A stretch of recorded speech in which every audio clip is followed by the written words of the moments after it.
On today's episode, I carry on my epic conversation with Tulisa. Here once again. You have a career that you're concerned about because you have press attacking you. Still dealing with your mother. Yeah. And on top of that, you're one of the most bizarre, scary stories I've ever heard. It could be a film. I was approached by a well-known movie media company. They flew me to Las Vegas, first class, limousines. When do you begin to find out this is not a movie role? I found out the day they dropped the story, which I was like, here we go. I literally began to fear for my life. This was coordinated so tightly. So tightly. These people are trying to kill me. What are you planning to do? When something like that starts to happen, it felt like some Will Smith Enemy in the State shit.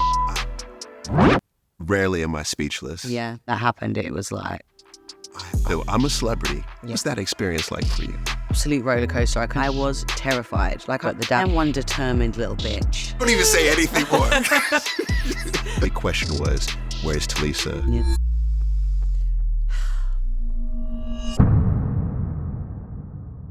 Before we get into it, I just wanted to mention something interesting that we've noticed recently. Around 9 in 10 of you watching these videos aren't subscribed yet. Now, no pressure at all, but if you're enjoying the content, subscribing is a super simple way to stay connected with us, and it also helps us out a ton with growing the channel. We also look at every comment, so make sure you comment with your guest ideas below, and we'll be sure to take note, and we'll try to get your favorite guest on future episodes. Please be aware that this episode discusses sensitive topics. If you're affected by anything discussed, we've included links in the show notes to organizations that can provide support.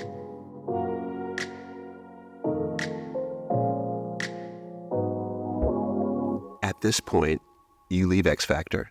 All right. I did it for another year. You did it for another year, yeah. But then you leave. Fed up with show business. No, so I was fed up when the third year was coming around. I was actually done myself, but I was also done because I thought I can afford to be done because I have a movie role lined up. Okay. To me, this sting could be a film Yeah. by agreed. itself. This is one of the most bizarre, scary stories I've ever heard. So, and I didn't even realize that coming off of X Factor, you're thinking, I have a movie role, so I'm okay. So, see you later, guys. This is messing with my mental health. I'm out. I've got this opportunity. And what was the opportunity that you thought you had? I thought I had, I think it was a £2 million or £3 million movie role. Going to Hollywood. Breaking Hollywood. worldwide. How did you find out about... With Leonardo DiCaprio. He was like my childhood crush. Really? Yeah. All right. So now, Lisa, I'm about to ask you a million questions on this. So at what point are you pitched on this presumed movie? I was approached by a big, well-known movie media company that everyone knows. Okay. So not by the company direct, but they used, I don't know how they did this, if someone was paid off, but they used their Twitter account to contact me. So this is the reason from the beginning I thought this is 100% legit. Interesting. Because the message came from, we're talking one of the biggest, probably the biggest. Absolutely. Yeah. And they slid into the DMs. To the DMs. And I will say, I mean, I've never had that level slide in, but this is how I got my first book deal. Yeah. You know, someone just literally slid in from the publisher. So a lot of business is conducted this way. And you see that the millions and millions of followers and the verified tick. And it is, to this day, I don't know how they did it through that account. And what did the message say? I don't know exactly because it was all done through management, but it's basically, we're interested in Tulisa for a movie role. We want to introduce you to these producers. Okay. Yeah. So you hear about this, you're like, absolutely. Yeah, 100%. I loved acting. I loved it. Like from doing dub plate drama in the early days, like I spoke about with B. I just loved it. It was something I really wanted to get into. I think at times I preferred the thought of being an actress than doing what I did because I felt there'd be less drama with it. You just get to go play someone that you're not and then go back to reality. You don't have to do the hoo-ha-ha and the showbiz side of things. Yeah, and I would imagine you've wanted or you've thought about becoming an actress for. Yeah, I loved acting as much as I loved singing when I was a kid. Okay. So it was always the two kind of coincided. Yeah. All right. So they've said, okay, we've got this role for you with Leonardo DiCaprio. Yeah. And Like, winning. You've already won. I've already won. And where do they want you to go at this point? So the first meeting that we had, they flew me to Las Vegas, first class, limousines, pulling up, met by assistants. That was the first time I met Nish, so that's not her real name, but a woman that played the role of Nish, who was Mazir Mahmood's assistant.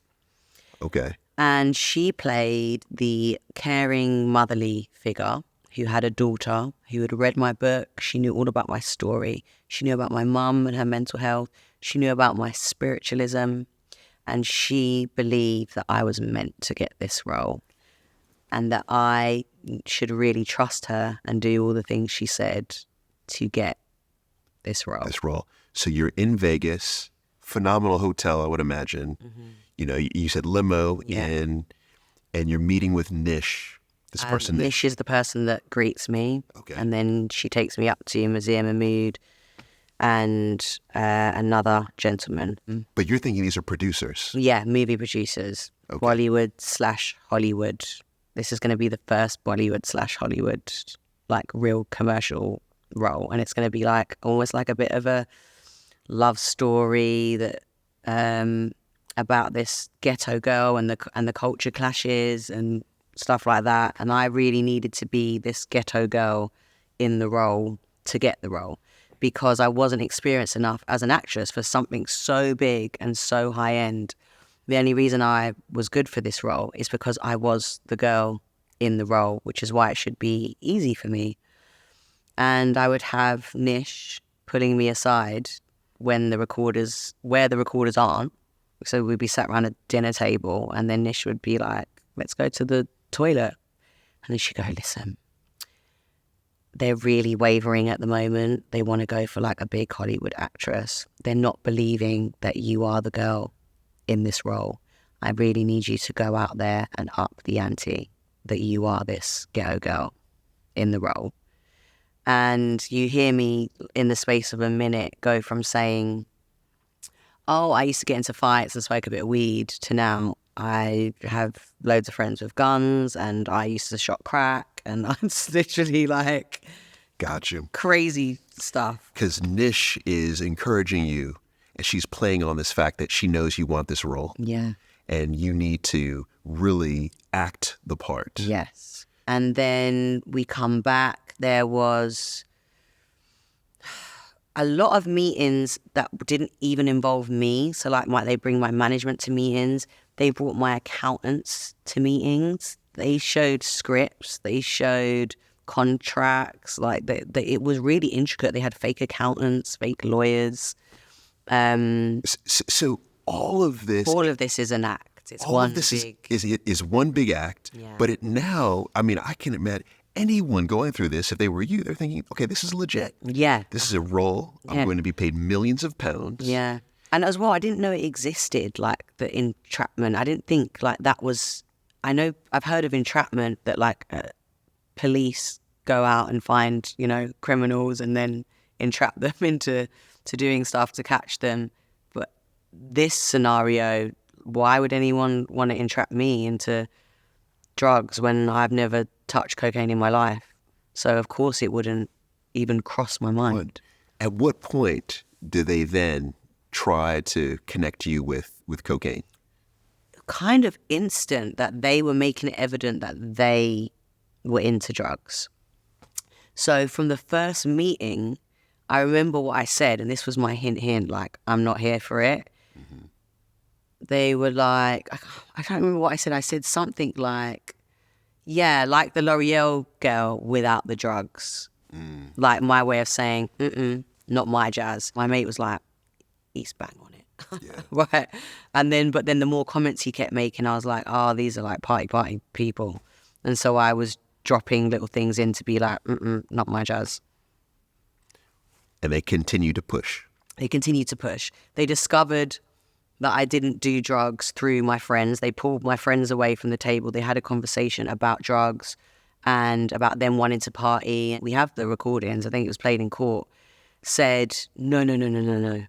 Don't mention drugs to T. Do not bring any drugs around her. She's like really anti-drugs. Because I had suffered with people that I cared about, like suffering with addictions and the way it had ruined lives. So I was very, very anti-drugs. And they had this information. So they already knew at this point, this is early on, but they now thought, right, we have to turn this into something else. I think initially maybe it would have been to try and catch me doing drugs. And when they realized I didn't take drugs, then they were like, we're going to have to flip this into something else. I see. So what was the something else? Concerning the selling of Class A drugs, which, of course, if I was this ghetto girl in the role that I was pretending to be, of course I'd have a telephone number somewhere. And if I didn't have this telephone number after the 8th time that they'd asked me, how was I going to pretend that I was the girl in the role? Gotcha. So they get a phone number from you. Yeah. And that phone number leads to them being able to purchase cocaine. And they didn't just purchase cocaine. They purchased £800 worth. 800 pounds of cocaine. Yeah. Through a number that you've given. Yeah. So it's not, okay, so it's through a number that you've given. And then once that happens, when do you begin to find out this is not a movie role, this is actually a sting? I found out the day they dropped the story. I was just sat in my house and my manager came in and he was like, oh my God, it's not real. None of it was real. And then he starts explaining to me what's happened. And my mind is just, you can imagine what my mind's doing. Just like, it is very, very difficult to comprehend. Not in a million years did I think that was I didn't even think that was legal to do that to people. I didn't know enough about the law at the time, surely now. Yeah.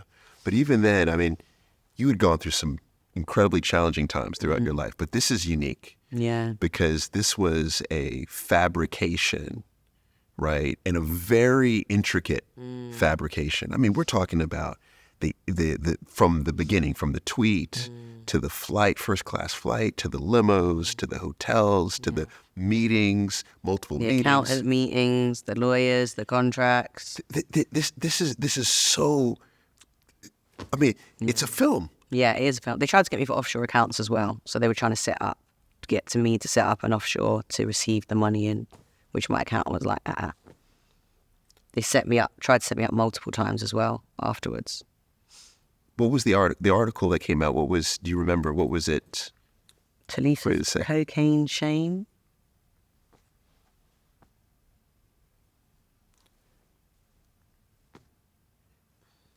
Even from the standpoint of you wanted to be an actress, like if you just think about that piece, how do you feel the moment that you look at that article, you see the headline? I'm fucked. When I found out what had been happening, I was just like, I'm fucked. But really quick, this is my attitude. There was a real quick turnaround. Fuck them. Give me the fucking camera now. You see, if you watch the documentary, The Price of Fame, and I'm in a bathroom crying into a camera, that's immediately after I found out.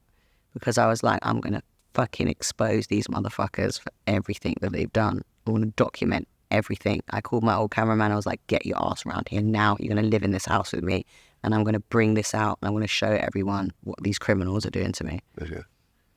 So you then turn the camera on yourself and you speak your truth. Yeah. So here's the question.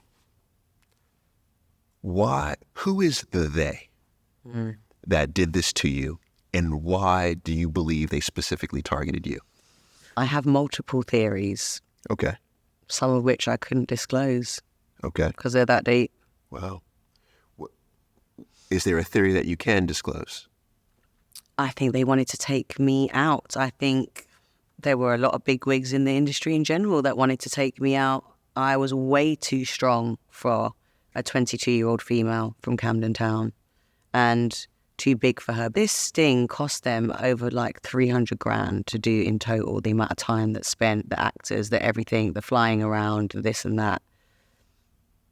Someone paid for it to happen. This was a vendetta in some way from someone, whether it be them or the person that... Or someone else. Yeah. Yeah, this is mad. I mean, I've never heard. I've done research around this gentleman, Mahmoud. Yeah. And I've seen that there's a series of investigations. You know, he does investigative journalism. Yeah. That's what you call it. Yeah. But then also there was someone else. Yeah. This journalist this must be Nish, who, from what I understand, you've never talked about before. No.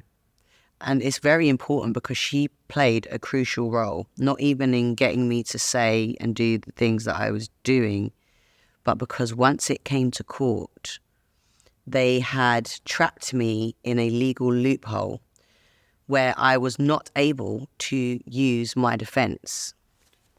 So Nish, I was later told, is a journalist who has journalistic privileges. She does not have to attend court. And if she does not attend court to defend her name, I cannot speak of Nish and anything that happened with Nish. Wow. So I am legally unable to say anything of the setup. I was told by my lawyer, while I have my bag brought to, court every day, ready for prison, they're not going to let you say the truth. You're going to have to shout out to the jury what happened. The judge is going to bang his little hammer and he's going to hold you in contempt of court, and you're going to have to keep screaming to let them know, because you're not allowed now to defend yourself by telling them what happened with Nish. So I was... My God. Finitoed. This was coordinated so tightly. So tightly. And on top of that, they tried to set me up again. I was out in Dubai, and there were two Dubai princesses, that were huge Tulisa fans. Okay. And they wanted to party with me. And they were getting their assistant to make contacts with my manager to get me so they could spend the night with me and party with me. Now, we discovered, one, because we clocked onto something immediately. My manager at the time, he was quite down the Mahmoud web. He'd done a lot of research and he realised, wow, these people are deep. Yes. So he is the one that clocked straight away, this is another setup. And we began recording the conversations. And we hear the assistant of these princesses saying, can we bring Tulisa here so we can trap, he actually accidentally says, so we can trap her, and then corrects himself. And then we knew a Dubai royal out there. So we went to the Dubai royal to find out if these princesses were who they say they were, and they were not. Goodness. So this is how we discovered. But of course we did not go to this meeting. Well, actually my manager went with a camera on him to get the gist of what they wanted, but ultimately they were trying to get me in at a meeting with them. But in my mind, I was like, what are you planning to do? We're in the middle of Dubai. Right. You know I don't do drugs. Are you going to slip something in my bag and call a Dubai police officer? And I'm in Dubai and I'm going to get the death sentence at the time? Yeah. And that's when I went, these people are trying to kill me. I literally began to fear for my life. Yeah. I'm talking when I'm driving, and when something like that starts to happen, I'm driving in my car and I'm looking around my car, checking for like tickers underneath it, right. or someone's going to smash into me and run me off the road. It felt like some Will Smith Enemy in the State shit. Yeah. That's what I thought I was living in. Yeah. I was like, what the hell is going on? And I'm 22.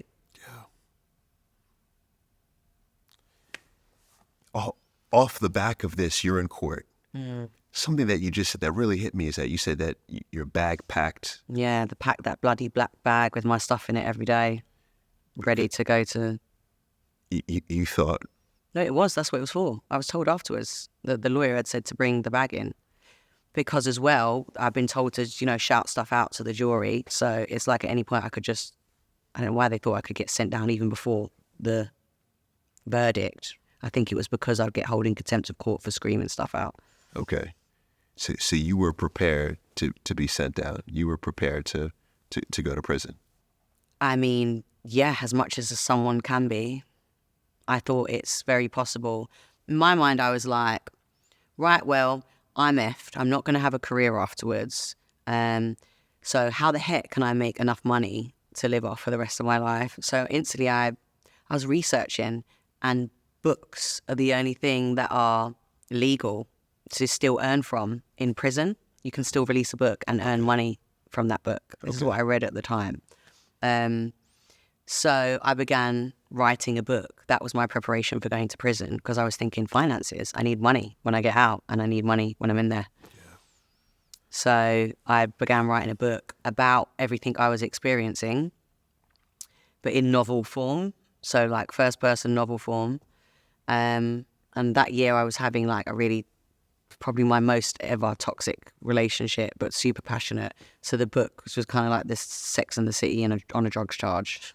And I was like, this is how I'm going to survive and get my truth out. Yeah. At the same time. But what I keep coming back to, and I'm not trying to get you to say something that you're not prepared to say, but it seems as if, hearing this, there is someone or some group that wanted to take you down by any means necessary and spent an incredible amount of money in not just the money that was spent during the entrapment, but even in preparing for this. There was like meetings on how do we do this. So does that entity, does that person, are they still, you believe, a threat to you?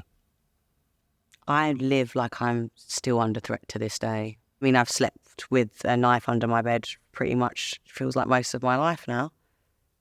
I don't know what it is I'm preparing for, some kind of assassination attempt.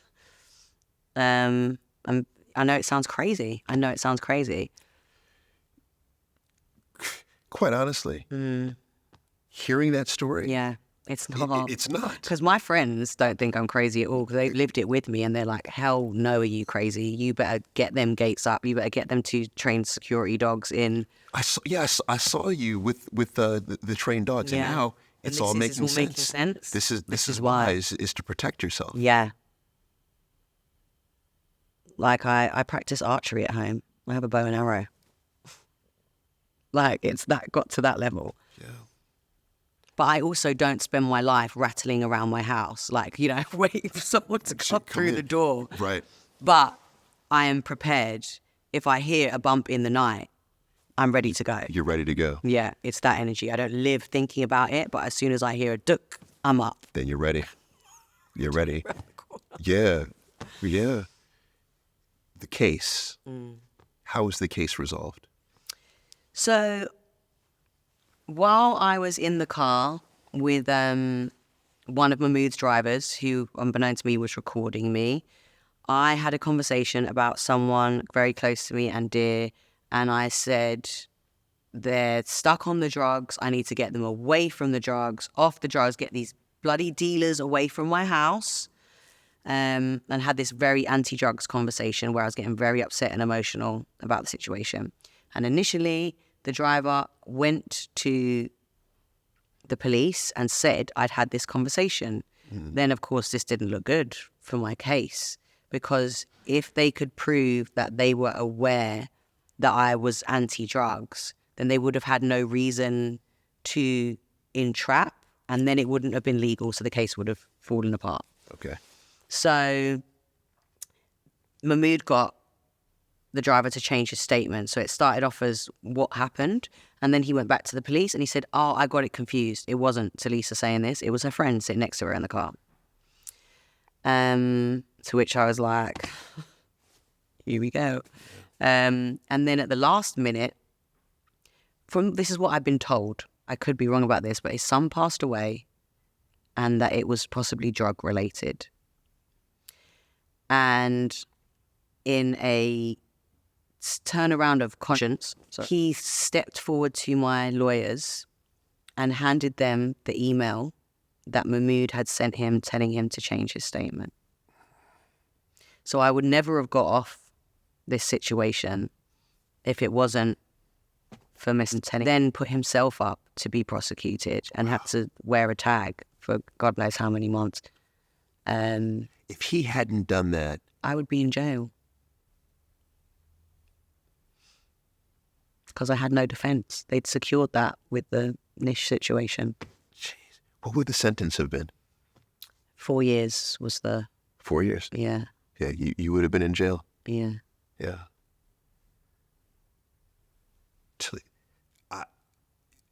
Rarely am I speechless. Yeah. Me neither, and I was speechless too. It's the only thing that ever made me speechless in my life. I thought I'd seen it all. And when that happened, it was like... I have never, ever heard a story like this. It didn't end there because he was now being prosecuted for perverting the course of justice. And I was the key witness. And I can 100% say, again, who are these people doing this? But someone or a number of people were watching me, I would say trying to intimidate me for a long, long period. Running up to that period, it didn't stop. We're talking about men following me around in black Range Rovers, dressed in black like bouncers, intimidation tactics. I remember coming home, I was in touch with the head of Scotland Yard, or not the head of Scotland Yard, for murder. I think that's what she covered. So she covered like murder at Scotland Yard. And I couldn't tell you the amount of calls I was giving her every day to say, this is happening. These people are following me. They're not paparazzi and they're driving up behind me in the car. It's like I feel like someone is after me or someone's trying to intimidate me or giving me the feeling like they're going to try and kill me. And I remember I had this paranoia about leaving the house unattended. So it was always me, my manager, or my dog in the house. The dog would never get left unattended. And next thing you know, one morning I wake up and the RSPCA are at my door. And someone's made some false accusations about my dog. And in my mind, I was like, they're trying to get the dog out so they can get in the house. And then for once, just once, it never happened before, my manager was out and I just decided to walk my dog. I thought it's just around the block. And I walked my dog around the block and I came back and I just moved house because I was so terrified of them following me, knowing where I am and the press knowing where I live. And I came back and one of the moving boxes in my house had been moved to the front of my door and the door was left wide open. As if to say, this is how easy it is. To get you. Yeah. So, and that continued for a long time until it stopped. Those setups didn't stop. Setup attempts didn't stop. All kinds of ways. Dubai sheikhs, you know, when like they offer someone money for dates and stuff. Yes. Like... trying to entrap me for prostitution, just like crazy stuff. Really? Luckily, I'm not that kind of girl. This is where demisexual comes in. Demisexual for the win. No, you're going down the wrong route on that one.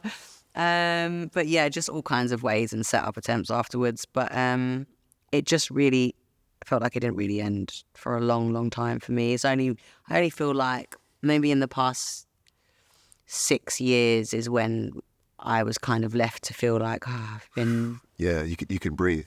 Left alone a little bit now. And that's when I really started to heal and tried to pick up the pieces of my shattered life. Yeah. Continually go back to is who and why. What have you done to shake up someone's world? Or what do I know? Or what do you know? You won't know. Yeah, fair. I don't want any more drama. No, I was going to say, yeah, I was going to say, Don't even say anything more. Leave me alone. I ain't trying to mess with anybody. Let's end the interview right here. Just let me rest in my little country home. I don't even want any of this. I'm good. No. I would imagine you don't want any. But after that case, is this when Tulisa disappears? Yes and no. Okay. I had like a kind of immediate hold my head up high. I went back to X Factor as a guest judge. Okay. I was like, I'm going to drop a single. That kind of burst moment of, here I am. Fuck you can't get me down. But after that, then the reality kind of kicks in that it's really just not that easy. Things are not the same anymore. The brands won't touch me in the same way. I'm not thought about in the same way. This is a whole new era of my life now that I'm going to have to adapt to. Yeah. They won't touch you because you were entrapped, but you went through that. Yeah, but I'm still now. You're still, the sex tape, I'm sure, still has some. Yeah, so I'm sex tape girl, I'm drugs trial girl, I'm all of that. So at that point, what do you believe your future is? I would just keep striving. Keep striving. And like some moment, I'm going to crack it again to the same level. Okay. But I didn't want to do it through like a reality TV show. Like I got offered like I'm a celeb for years and years, and I was like, no, I'm not doing it. I wanted it to be in an authentic way that took work, like real work, to do with my talents and my gifts. And that's when, after a few years, I did a couple of solo stints, but I really started to plot for N-Dubz. I was like, this is going to be my only way Okay. to really come back and go, fuck you. And that took a long time. But N-Dubz came back. Eventually, just 2023. Yeah. Yeah. So before though, you had a solo Yeah. project. I did 3 solo stints. So I did, and also, immediately after the trial, the documentary came out, Yes. the one that I'd filmed, and that the BBC had randomly come to me mid-process and said, we want to film what you're going through. We can't pay you because it's legal, legal issues. And I said, well, funny you should say that because, ta-da, here's the backlog of footage from the moment I found out. Yes. Because I knew this was coming. Yes. So you had it. Yeah. You had it ready. But even with the documentary, did you feel like there was true redemption? No. Even to this day, I feel like people don't really understand the full. This is probably the most, if you can air everything in this chat, this is probably be the first time that I feel people might actually get a real understanding of the depths. Yes, because you have to know it all. You have to know to it get all. it. Otherwise, you won't. Yeah, you have to know it all. And I can see where in this world that we live in, where it's just the highlight of the highlight, it's the quick TikTok reel. You just see the headline. Yeah. You just see 800 pounds. That's all you see, but you don't understand how you got into that scenario. Yeah. But the comeback, scream and shout happens in between. Scream and shout happens afterwards. So scream and shout, it had happened it started before the trial, as in the song was stolen, and then it was out. And then by the time I'm dealing with one thing, I think that it's like I have to get to the point where I'm suing them. So I don't win the case until years after the trial, if that makes sense. All right. We have to spend a second. Yeah. Because I mentioned this when you walked in. This is one of the most played songs for my wife. Yeah. All right. That's so mental. And when she realized you wrote this song, this was your song. Yeah. In its entirety. Yeah. Not all of it. So I've co-wrote it with someone. Yeah. Okay, you co-wrote it. Yeah. Come on, dude. This is you. This is your voice, though. You can hear that's me. Go ahead. Wasn't everybody in the club? All eyes on us. So you're writing this song during. When do you start writing Scream and Shout? This was like during the Young era. Okay. When I was shooting the Young video, it's probably when I recorded Scream and Shout. I was in Miami doing studio sessions and shooting the video for Young. All right, I got you. So you have this, but then right before I hate to call it like right before the cocaine trial. Yeah, Right. that's what it is. Call it what it is. All right. Is it Will.i.am gets in touch with you Yes. and says, can I please take this song and put Britney on it and do it with her and we'll credit you as a writer? To which I say, no. of course you say Yeah, no. of course I say no. I'm like, no, this is my next single. This belongs to me. And that's what I wanted it to be. So then I woke up one day and saw it on television and heard, it was just, the trippiest bit was that Britney was doing the British accent and she was singing like me. When you hear this in the club, all eyes on, if you imagine me saying all eyes on us, everybody in the club, all eyes on us, all eyes on us. And she's doing it and copying it. And it was just like, huh? What's going on? But come on, all right, now that I know enough about, I don't think that you were like, all right, I think you had an issue when you saw that on Oh no, immediately after, I was infuriated. I was like, F these mother beep, I'm going to sue their asses to Timbuktu and back. Let's get them. Yeah. We better take them down. Yes. Immediately. So then there begins another Yeah. trial. Oh, yeah. I haven't actually been legal case free up until the beginning of 2023 or mid 2023. You've just had cases. Yeah, case after case after case. Some of them more, less, not criminal. Other cases, people suing me for nonsense. Mm-hmm. So I've just been in court cases for the past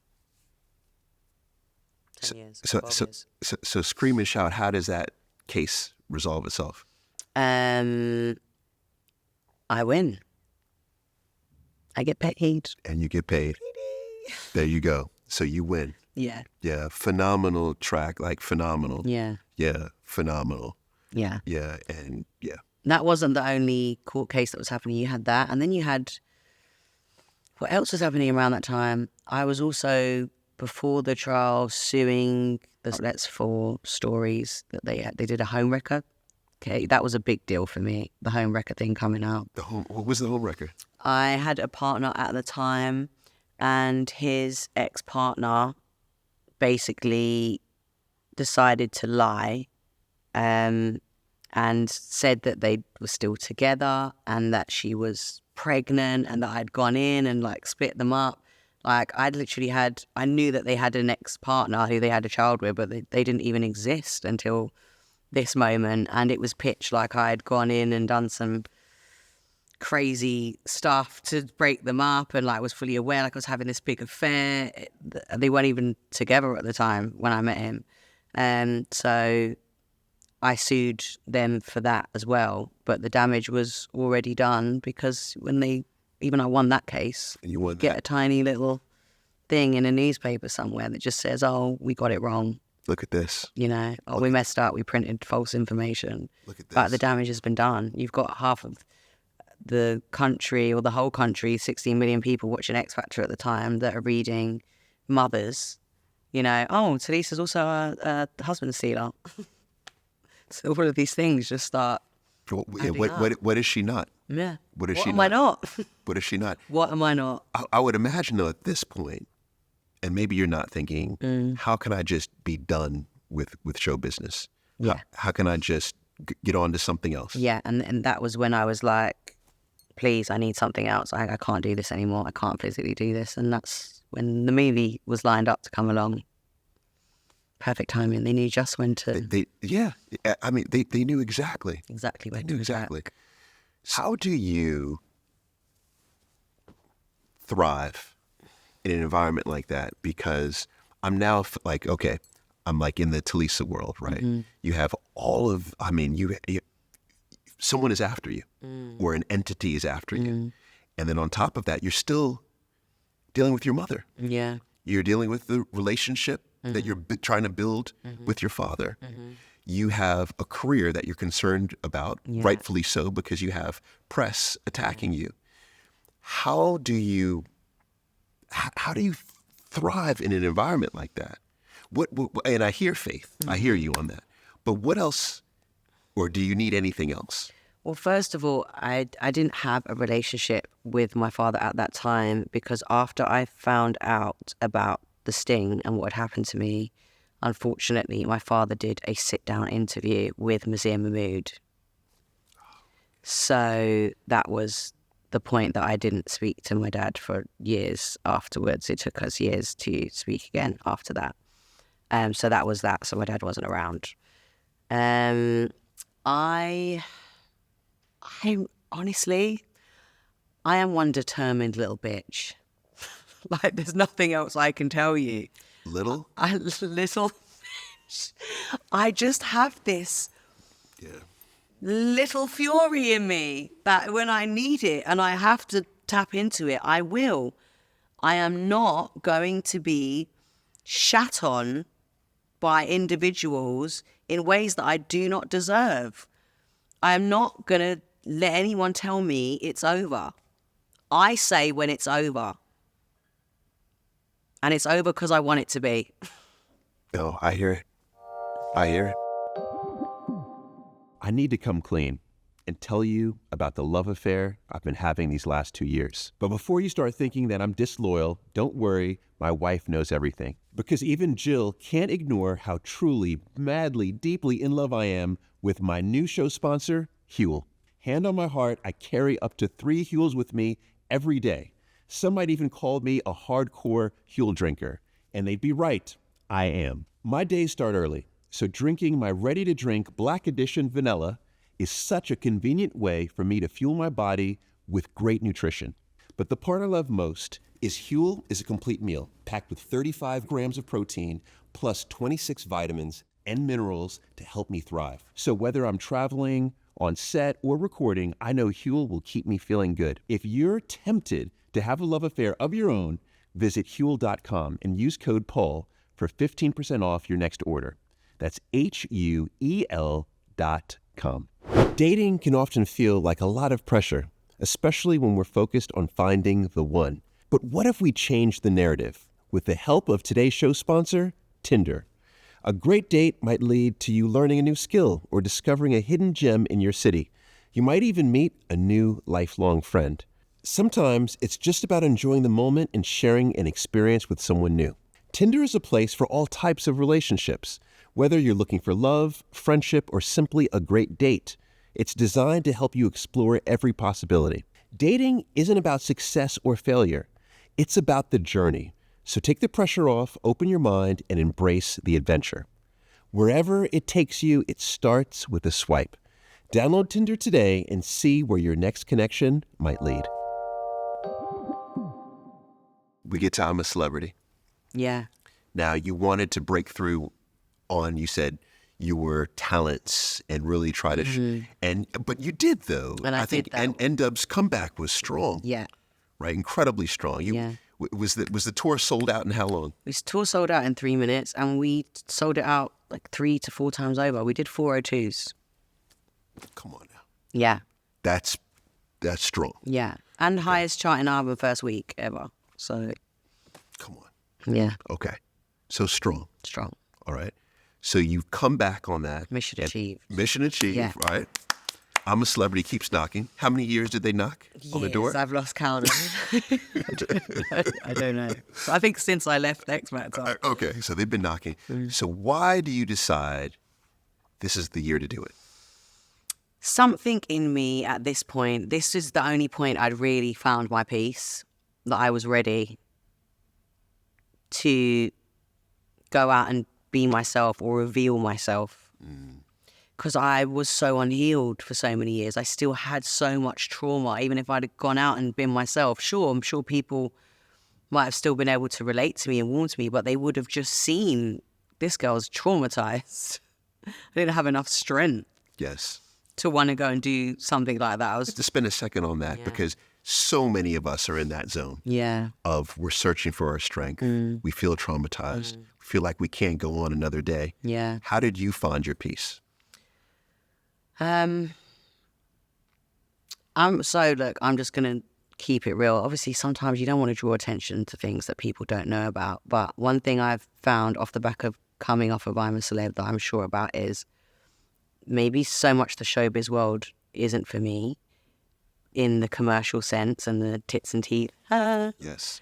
But authenticity is, and if I'm going to be in this industry and remain in it, I want to be really authentic, and I want to speak words and do things that will make some kind of a difference. So I will tell you that running up to I'm a Celeb, during lockdown, I unfortunately became dependent on benzodiazepines. So we're talking Zopiclones and diazepam. Okay, and I'm sure I'm familiar with those. Yeah, I had a backlog of them for flying, for sleeping, issues from the trial, tons of them. I was alone during lockdown. I found out my dog had cancer. I got very depressed and I began self-medicating. Now, as lockdown finished, for me, it was time to get back to reality. I was like, I can't numb myself every day and this anxiety I can't get to sleep with a sleeper every night. I can't have a diazepam when it hits 9 p.m. to calm me down. So it's time to stop. But by this point, what I hadn't realized was when you're taking something every day to kind of knock yourself out, you don't realize if I skip 2 days, because I'm like, I don't want to take it every day, but I skip 2 days and I start feeling anxiety and withdrawals because I was dependent without realizing. Yes. So now I think I've gone crazy. So now I'm like, I don't even know I've got a benzodiazepine dependency. I just think I'm losing the plot. So now I'm having to keep taking the benzos because I think I'm really self-medicating, because now it was the first time in my life I thought, oh my God, I'm mentally ill. Like, as in, like my mother, I have what my mum has, because I was cracking up with the withdrawals. Anyway, I came to the point where I was like, enough is enough. I don't care how bad it feels when I don't take it. I'm going to stop taking it. So I just went cold turkey for like 5 days. And I ended up in hospital because I didn't know that my body had become dependent on it. I felt like I was having a heart attack. I had pains in my chest. Obviously, your body can have convulsions, muscle spasms. So what was happening was my heart was spasming, so to speak. It was clenching, and it was this constant feeling of my chest closing up. I just literally felt like I was going to die. I remember waking up one morning. I had a dream that I was in a stadium, and I was in the middle of this stadium, and it was empty, and a lightning bolt came and hit the ground, and you can imagine the ricochet of a lightning bolt in an empty stadium. Yes. And it was hitting the ground going kapah, kapah, and I could feel it through my whole body. I woke up, that was my heartbeat. Wow. This is how my mind was translating what I was experiencing. I see it. Thank God, eventually something clicked in me. I said, what am I doing different? There must be something going on. I can't be sat here feeling like I'm dying. And I'm going to the hospital and they're like, oh, she suffers from anxiety. We've got a list of her coming in for anxiety attacks here. She's just anxious. And luckily, eventually I clocked. I was like, the benzos. I stopped the benzos. So I found a psych. You've got two choices. You'd go to what basically is essentially a rehab where they're going to take you off, and it will take like whatever, 2 months, 3 months. And I said, I can't do that. Look at my history with the drugs charge. Right. Everyone's going to say that I'm in there because of cocaine. Right. So I was like, I can't do that. Yeah. And he's like, your only other option is a slow, very slow taper. And because of the dose I was on, it was going to take me over a year to 2 years to come off of it. So I basically, running up to just January gone this year, is when I finally came off everything. 2024. It took me 2 years to slowly taper. And I would only stop my tapering when I was doing the tour, when I had television interviews. Oh my God. I spent the past 2 years in withdrawal. And of course, stuck in my house with agoraphobia at the same time when I was having it. So this is, once I overcame that in January, I didn't realize how much I had been affected by it. And I started to feel alive again. I started to feel me as a human. I was like, oh my God, this is reality. Right. I couldn't determine anymore like what was real and what wasn't in terms of my anxiety, my depression. And then after doing that and that hell of that 2 years, I was like, I can do anything.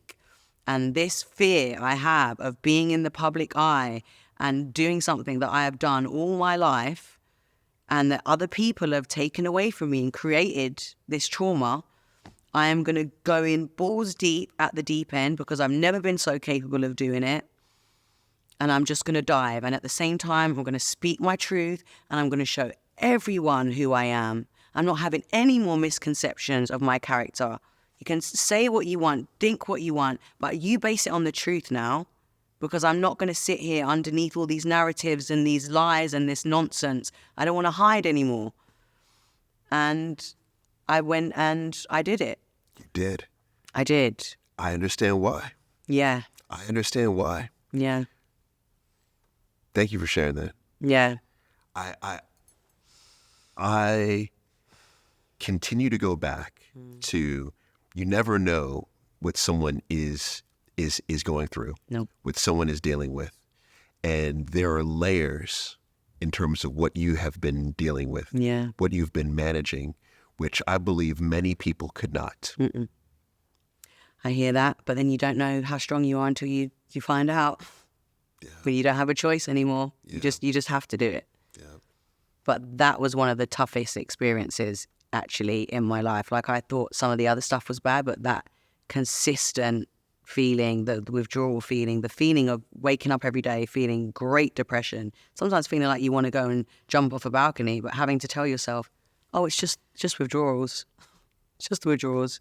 So you have to just keep sticking at this and then wait till real life hits again. Like, all in my darkest moments, I'd just be like, just wait till this is over before you make any decision about how you feel about. Did you have people that you told about? I had a psych that I would go to talk about the tapering. So it was quite simple. Like, I would just sit down and he'd say, how you feeling this week? You know what, Tulisa, what I find so interesting about this is the rebel in you, Yeah. is that you could have gone to rehab Yeah. and been off of it. Gone. 2 months. 2 months gone. Yeah. And not dealt with Yeah. the pain Yeah. that you had to deal with. Yeah. But you dealing with that pain was you saying, like, screw you to the public. Like, Yeah. You're not going to have that over me. exactly. To the press. Like, Yeah. this you don't get. This is mine. Yeah. Yeah. And I never have, well, I can do, but I never want to talk about things until they're done. Until I've done it. Yeah. So that's the only reason I can talk about it now. Because it's done. Because it's done. Yeah. Yeah. So now it's like, now I can hold my head up and now I can say, well, this was the possibilities, this was what was happening, this is what I chose to do. Yes. One of the hardest 2 years of my life, but here I am. Here you are. Bitches. Here you are. Here you are. Here once again. That was not a little thing. That was a big thing. Yeah. That was a big thing. Yeah. So you get through this big thing and you are now ready. You are ready to be as authentic as you. This is you. Yeah. This is the true you. So I'm a celebrity. Yeah. I could see why this is a good choice. Yeah. It's a massive show. Yeah.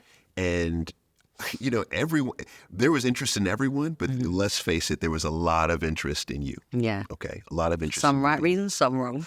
Yeah. And I would imagine some people are like, okay, I want to see the disaster show up. Yeah. And others were curious about who was going to show up. And then you had fans and supporters. Yeah. So what was that experience like for you? Absolute roller coaster. I couldn't put it in one word because some days it felt like one thing, other days it felt like something else. Running up to it, even though I said, right, I'm going to do it, I was terrified. Like, I was going to back out the week before. Oh, wow. Yeah. Like, I was sat on the phone to my manager and I don't think I can do this. I really felt like I wanted to, but I still had those weak moments where I was just terrified. What was terrifying for you? Being in the spotlight, being exposed, the fear of the people that have tried to set me up so many times. I'm going to draw attention to myself again. I might put myself in danger. The feeling of, like, when I'm exposed and I'm in the public eye too much to that extent, someone's going to try and tear me down. It's going to go bad. Okay. Yeah. Okay. Reasonable, Yeah. given what's happened in your life. Yeah. So you're there, right? And for what everyone says, you know, all the reports, but who knows, but all the reports is like, you were in there handling your business. Yeah, I mean, I was in a lot of moments handling my business. Some of the things you didn't see, though, was I had night terrors for the first 4 days. I was waking up out of my sleep going, and I was having anxiety attacks. Those parts not everyone knows, so it wasn't completely smooth sailing for me at all. But I have a great poker face. I really can turn it on, and especially when I'm faced with adversity. And the last thing I wanted to do was go in there and, be the hot mess. So if anything, I'm going to be the biggest soldier there is. Yeah. So as soon as I'm set with a task, and I'm going in and I'm jumping out of a plane, I'm going to look like a warrior, because that is what I do. I might sit and cry under the sleeping bag. That's also a part of who I am. Did you? I mean, I did cry in the BT at one point, but I definitely had an anxiety attack off camera because I went to the smoking area to do it. And even then, I didn't want them to know that I was having an anxiety attack. So I was trying to bring down my heart rate literally through my nose while I was like, okay, get the heart rate down. So I wanted to leave that day. I was like, I can't do this. But it's not what I came here for. Right. I came here to stick it out and do whatever I had to do. And there were lots of amazing moments, really joyful moments, thanks to the people. It was the people that made those moments so easy. They loved you. They loved you. And I loved them, and their comedy and their fun, the way they would just uplift you. Very empathetic people, really checked in on me. They saw at times I was having a little bit of a struggle. I was also a massive introvert. I am a massive introvert, but I was really getting a little bit overwhelmed in there. So I was probably the least around in camp. I would go and remove myself and go for walks or go and hide in the dunny. I spend 90% of my time alone. The agoraphobia I was telling you off the back of the benzodiazepines and being alone for so long, I got super overwhelmed being around so many people. And they could see that, and they were really understanding about that. They had jokes like, well, she's gone to the Airbnb. That's it. She's just, and she'll be back. And they haven't seen me for 6 They're like, what are you doing? I'm like, bro, I've just been staring at a palm tree. Like, I just needed... that time away. I needed a minute. And when I came out, I think actually the biggest thing for me that tipped me over the edge was introvert overload.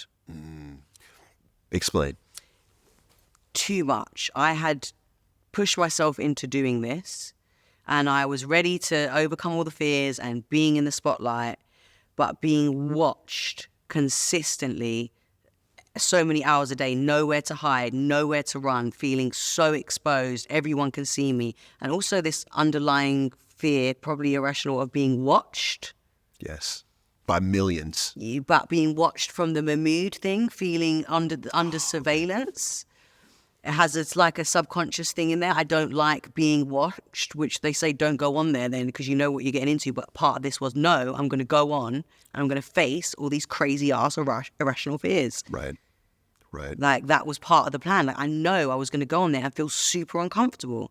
I was terrified, but I wanted to push myself through that uncomfort so I could come out and feel over it. Yes. And in many ways, I do. I'm like, I did it. You did? I did it. But when I came out, I began to cry when I had my first moment to myself. And the first thing I did when I spoke to the team, they were like, what's wrong? And I said, please don't put me back on camera. I need to be off now. Too much. I pushed myself I'm really proud of myself, but I pushed myself too far, too soon. I need to go home. And they allowed you to go. They've been really good with me. This makes sense because I think the big question was, where's Tulisa? Yeah. Where did she go? Yeah. Why did she go? Yeah. But you've just given the answer. Yeah. It's too much. It's too much too soon. Listen, I did it. I handed it. I feel like I did what I signed up for. But I came out, I processed, I was feeling the way I was feeling. There's 11 other really happy campers there that are really happy to be there, happy to have the holiday and, do it all with energy, with smiles. And you have someone that's sat crying in their hotel room.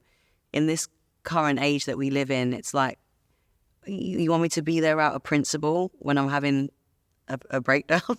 right now. Right. I need to go home and process this. It's other people are not having the same experience as me.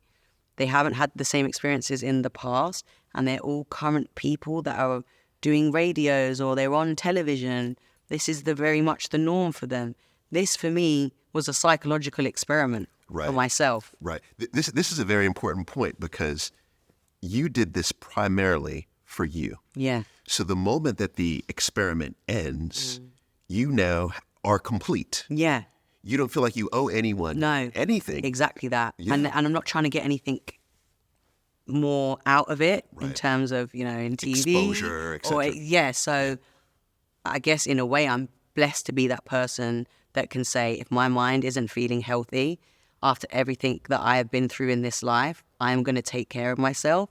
And right now, I am done. Yeah. I'm not going to push myself anymore over any edges.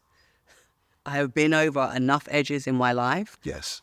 I need to take care of myself. Yes. Yes. I need to protect me because no one else is going to do it. Absolutely. I mean, there's a lot of recurring themes throughout your life, but this is one where you said, I need to look out for me and my mental health. Yeah. So you went home Yeah. in your solace, in your space of safe, Yeah. with your dogs. Phone off with my dog. Oh, your dog? Okay, dog. Okay, Yeah, with with your my dog. dog. Phone They're off. not here yet. They're in training. Ah, okay. So phone off. Yeah. And just... And I stared at the wall, I think, for the first 24 hours in the bed covers, just thinking, processing, phone off. And then I put the Lord of the Rings trilogy on. Did you? Because I'm a nerd and escapism is my thing when I'm feeling overwhelmed. And I sat in bed for 4 days. Phone detox, social media detox. And the people that know me really well know that what I'm like, and they were like, it's okay, just leave her. And they were having to speak to other people because everyone's like, we can't get hold of her. She's gone off the radar. Is she okay? And my friends that obviously are closest to me, my inner circle, were like, she's good. She's recharging. She's okay. on the recharge. She's okay. Tulisa, I can't tell you. I think the almost the entirety of the UK was wondering, where is she gone? Yeah. Why is she not at the reunion? Yeah. What's happened to her? Yeah. Why has she deleted her? There was a story about you, and I don't know. I mean, you set the record straight on all these, that you had deleted photographs. I did delete everything. Oh, you did delete? Yeah, okay. I came out, and the same night that I was having a cry, and I was just completely like, I'm not going back on camera. Like, I can't do this anymore. And I was even looking through my socials, just trying to have like a casual scroll to get away from things. And it was just all me and comments. And I'm just in flip out mode. And I was like, just archive it. I just want it all gone. I don't want to think about it right now. I need to go home and process what has just happened. Okay, this makes sense. Yeah. This makes sense. Do you feel like you've processed it all? I wouldn't say 100%, but I would say I'm at like 70% right now. Okay. It was very much about getting over fears. And I was thinking, oh, I've been traumatized by all this stuff that's happened to me. And now I can't even step in front of a TV screen because I'm so freaked out by it. But then I go and I do it. And now I'm like, oh, I don't know if I'm scared. I think this is just the person I've become. And it's not a bad thing to have evolved and become someone different from who I was before. Yes. And it's okay if I'm an introvert. It's okay if I don't want to do ta-da. Yeah. It's okay. And if I feel like for me to be in the public eye, I need to do things that are extremely, I'm not saying that the show is not authentic. What I'm saying is things that are a bit more hard-hitting, things like this. Yes. This is why I'm coming here today and just keeping it 100% real, sharing those stories. Yes. That's when it will feel right for me. If I can be in the public eye and it's about that, Yes. then I can do it. Yeah. I will say that I've saw many clips of you throughout I'm a Celebrity. Yeah. And I've seen countless videos. I've seen countless other. But you do present in this moment, in this conversation, differently. Yeah. Did you feel that? Yeah. And do you think it speaks to, because this is you? Yeah. I mean, there was a lot of me in there that is me because I let my guard down a lot. So you kind of might have seen Goofy T. Yes. The time you would have seen the third face is when there's like challenges or there's, you know, a trial. Okay. Then I'm in ta-da! Yeah, ta-da. But then the times when I'm just chilling around camp, that's me. I can be a quiet individual. I can be a very goofy individual. I'm a little bit of a nerd. Yeah. Introspective. Yeah. You know, you talked about Demi-Sexuality. Yeah. And your celibacy. Yeah. I mean, so can we talk about that Yes, for a we second? can talk Because about when you talked about Demi-Sexuality, Right. it was a very interesting topic for the We Need to Talk podcast. Okay. It was perfect Okay. for promo, Okay. by the way, Cool. because we had just had guests Tony Tone Okay. and Taiwo on. Okay. A couple, and they were talking, and Tony Tone was talking about how she is demisexual. Okay. And then Tulisa was like, I'm demisexual. Right. And so you helped the algorithms out for Okay, us. all right, okay, no problem, no problem. Though I can say, like, I don't really box myself off as anything, but I do a lot of research. So I came across the term demisexual, and for me, I like to use things as references for people. So if I'm trying to describe myself as a character, I might say to someone, well, I'm a little bit demisexual, aka go and look this up. Yes, this is a way that describes how I am, but I don't walk around kind of going, I'm anything. I'm just me. But there's a term out there that can describe how I am. Yes. It's the same way I say to people, well, I'm an INFJ. Myers-Briggs. Yeah, There you go and look it up because then so many different aspects of my character, especially the introverted extrovert side. People can be like, you can't be an introvert. And I'm like, go look it up. Yes. Yes. So it's more of a kind of reference. But yes, some people, which I'm more than happy for them to do so, would deem me to be demisexual. Demisexual falls on the scale of allosexual to asexual. Yeah. And sometimes it's called the asexual spectrum or allosexual to asexual spectrum. And, you know, asexual is I will not be physically I've had interested periods in of being asexual in my life. So Oh, interesting. yeah, periods. Interesting. Yeah. So then there's allosexual, which Yeah. is I'll always be physically attracted no matter what. I need Okay. nothing. And then there are many moments in between, parts of the spectrum, Yeah. right? There's what's called gray sexual. Gray sexual is conditional. Yeah. Like the circumstance has to be right. Okay, interesting. Some people say I am sapiosexual. I'm going to say sapiosexual, so I've been told that I'm a little sapiosexual as well. Very much attracted to intelligence. Intelligence, right? And then you have demisexual, Yeah. meaning that there needs to be a deep emotional connection Yeah. in order for you to have physical attraction. Yes. So do you feel like you have landed in that zone where you need to have a deep emotional attraction before there's any physical attraction? I can look at someone and be like, oh, they're pretty. Oh, they're so cute. They've got a cute face. They're aesthetically pleasing to the eye. I get why everyone fancies them. I don't get any tingles. I don't think about sex. So I can look at someone and be like, oh, you're beautiful, like stunning. And then someone might deem that to be, well, that's attraction. But for me, attraction is I have to be able to imagine myself kissing that person, or I have to want to kiss them, or I have to want to be any kind of physical with them. And I can look at someone and go, oh, you are gorgeous, but nothing is going on down there. Yeah. It's just like a work of art. Yes. Like, oh, wow, you're so pretty. There you go. I think you just perfectly described the difference between physical attraction Yeah. and sexual attraction. Right. So there's no, I can have, I guess you could say then, oh, I love a light bulb moment. I can have physical attraction, but I don't have any sexual attraction until the emotional bond is formed. Th- This is what. That's what I'm saying. That's what I'm saying. Yeah, boy. That would be demisexual. Get it? That would be demisexual. Yeah. So then demisexual, but also you're celibate. Yeah. Okay. For how many years? Over 3. 3 years and 4 months. So who's counting? At 55 seconds. 55 seconds. Okay.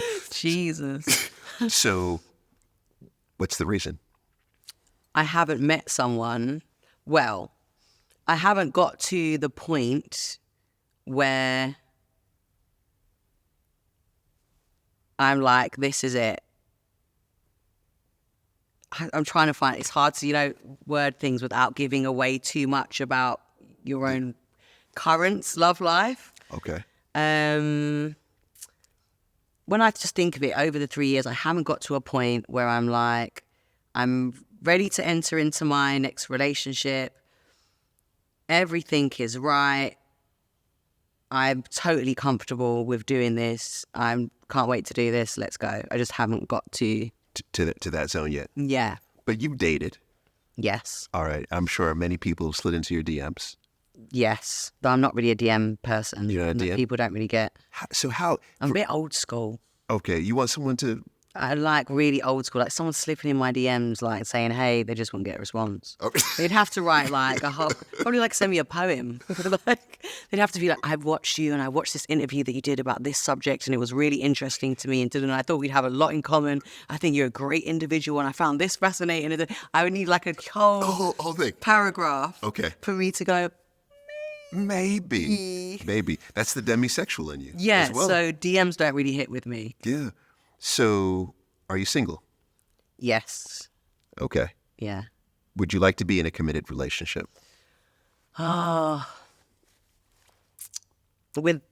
the right circumstances with the right person. I don't want to be in a relationship for the sake of being in a relationship. That is a seeking energy. I don't want to be in a seeking energy. I like to live day to day believing I have everything I need. I am abundant and everything else is just a cherry on the cake. Do you believe in love? I think, like the worst person to ask this question, I think love is all about perception. Everyone perceives love differently. And I think one person's perception of love wouldn't be the same as my perception of love. Okay. There is love that is like feeling in love, where you meet someone and you really like them and you feel those infatuation feelings, which is technically just like the body's addiction response, the same way it does with nicotine. It gets addicted to the feeling that you're experiencing around that person and it makes you believe, it makes you have the sensation of falling in love. Yes. So that isn't really real to me. That is a chemical reaction. Okay. Love. You are a nerd, by the way. I am super. Oh, you don't even know. Nobody knows. Trust me. But I'm going to start sharing it. I'm going to start showing people. And then there is love, which for me is real love, which is time and loyalty. That is shown over a long, long period. It's turning up for someone, choosing someone every day. That, for me, is love. Is love. And that you believe is possible. Yes, 100%. Okay. And I have it in a lot of friendships. And I've had it even in romantic connections that maybe haven't necessarily crossed the line. But, there are people in my life that I look at like family in a sense because I've known them for such a long time. That are there.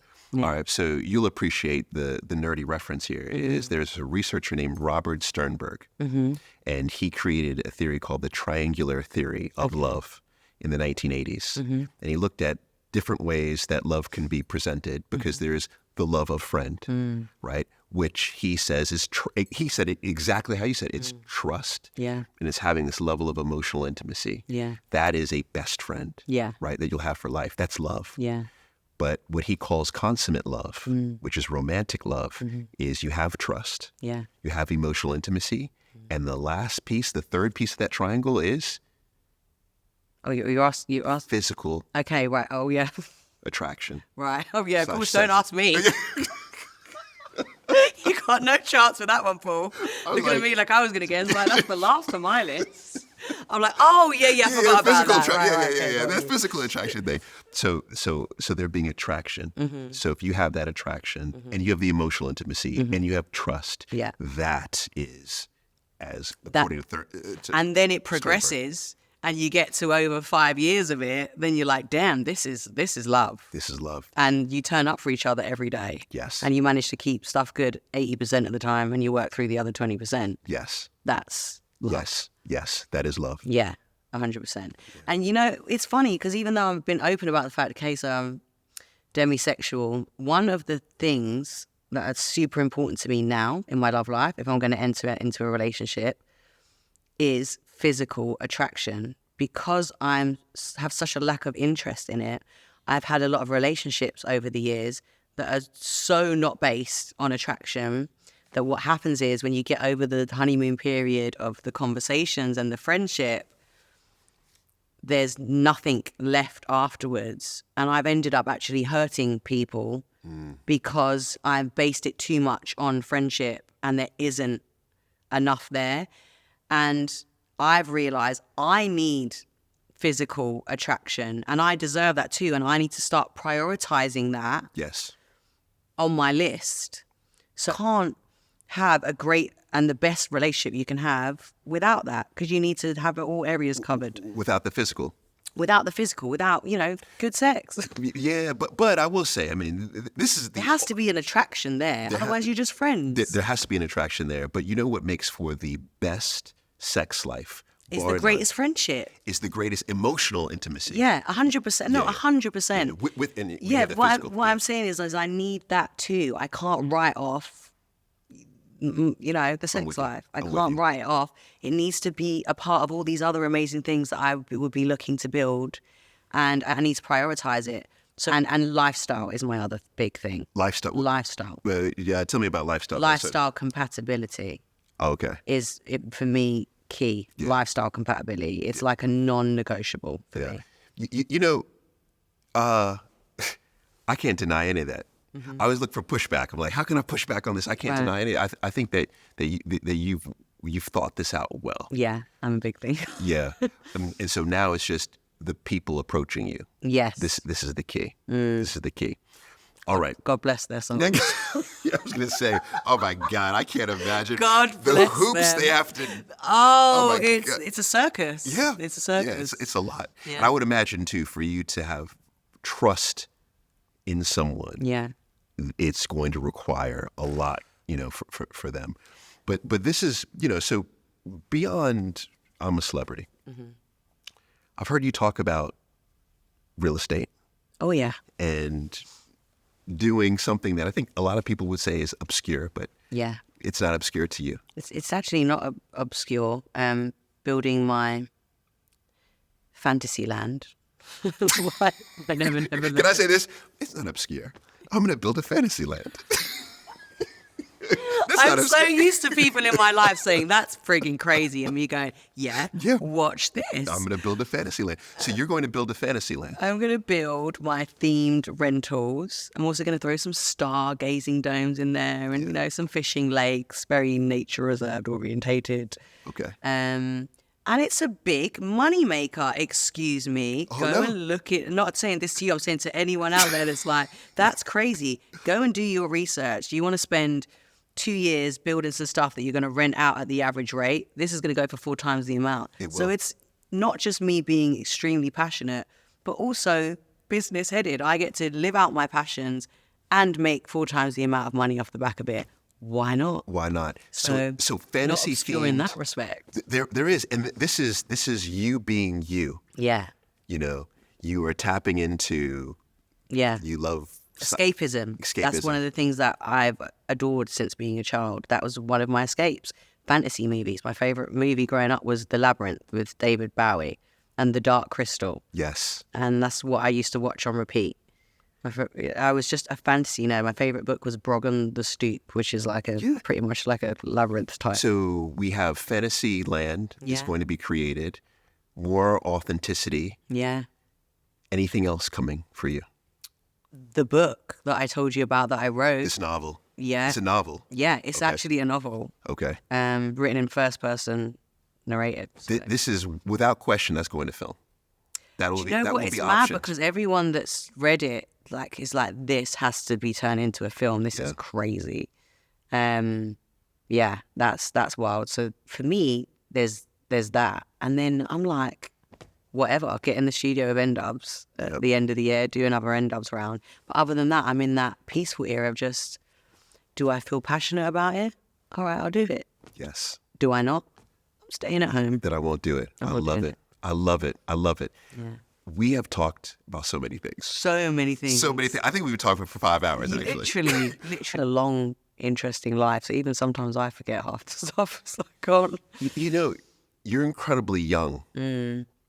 And you've lived multiple lives, I think, within that. And I'm so excited for the future. I'm incredibly excited for the future. Thank you. Can I just say that conversation with Tulisa was unforgettable. Some of the lessons that she shared will be teaching points that I will take with me for the rest of my life, and I hope you do as well. But let me right now just break out the standout moments that I want us to walk away with. Resilience isn't always about staying strong. It's about stepping up when life demands it, even when you feel like running away. Tulisa's childhood was shaped by caring for her mother through mental illness, yet she felt trapped, suffocated, and rebellious. This duality reminds us that resilience can look messy. It's not linear or perfect. Sometimes surviving means navigating the push and pull between showing up for others and wanting to escape.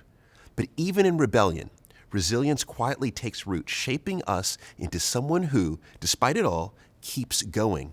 It's not about being unbreakable, but refusing to stay broken. Tulisa reflects a truth many overlook, and that is sometimes you have to be your own toughest coach. Life can be unforgiving, but growth comes when you remind yourself that you are the biggest beast in every room. No challenge is bigger than your capacity to survive. Tough love doesn't mean you lack compassion. It means you believe in your power to get through the worst. So, as you step into the next year, don't wait for life to soften. Be the weapon, the warrior, the one who stands firm and says, I will not just get through this. I will get through this, and then I will thrive. And the last one is on the importance of embracing your story, no matter how messy, painful, or unconventional. It's not a burden, it's your power. Tulisa shares how her uncle's words transformed her pain into purpose, teaching her to own the parts of herself that felt different or crazy. By embracing your story, you stop running from what shaped you and start recognizing it is at the foundation of your strength. The truth is, it's not always your talent or achievements that connect you to others.